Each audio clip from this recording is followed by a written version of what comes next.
आपके अपने गाजीपुर यूपी 61 के यूट्यूब चैनल पर आपका स्वागत है। अगर आपने अभी तक चैनल सब्सक्राइब नहीं किया है तो अभी सब्सक्राइब करें।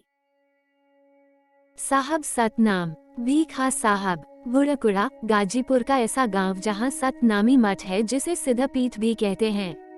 किंवदंती है कि यहाँ गुरु वाणी थी कि इस गद्दी पर 10 महंत विराजमान होंगे, जिसकी शुरुआत श्रीमान बुला साहब से हुई। उनके शिष्य बने गुलाल साहब और गुलाल साहब के शिष्य बने भीखा साहब। आज हम इस गद्दी के तीसरे महंत भीखा साहब के बारे में चर्चा करेंगे कि वो कौन थे और कैसे यहाँ महंत बने। भीखा साहब का जन्म आजमगढ़ जिले के खानपुर बोहना गांव में एक ब्राह्मण परिवार में हुआ था। इनका पूरा नाम भीखानंद चौबे था। भीखा साहब को साधु संतों की तरफ बचपन से ही आकर्षण था और जैसे जैसे ये बड़े होते गए समय के साथ ये आकर्षण बढ़ता गया और वैराग्य का रूप ले लिया।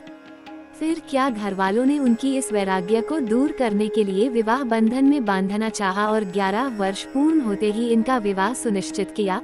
बालक तो थे ही, रंग बिरंगे कपड़े और मिठाई पाकर बहुत प्रफुल्लित हुए। विवाह की तैयारी भी हो गई, पर अचानक से उनके मन में न जाने क्या आया। विवाह के रंग बिरंगे कपड़े पहनकर समझ गए कि उनके पैरों में गृहस्थ जीवन की बेड़ियां बांधी जा रही हैं। फिर क्या वह चुपचाप घर से निकल गए। भटकते हुए कहीं उन्होंने गुलाल साहब का एक पद सुना और उसे सुनकर वो उनकी भक्ति में रम गए और इस तरह उनके पास पहुंच गए। वहां पहुंचने के बाद दोनों एक दूसरे के हो गए। गुलाल भीखा को देखने लगे और भीखा गुलाल साहब को। गुलाल साहब ने भीखा को दीक्षा दी। उनकी साधना इतनी बड़ी कि गुलाल साहब के बाद भीखा साहब ही उनके उत्तराधिकारी बने। संत भीखा ने कहा है कि भीखा भूखा को नहीं सबकी गठरी लाल, गिरा खोल न जानसी ताते भये कंगाल। सर्वाधिकार कॉपीराइट अपराजिता सिंह।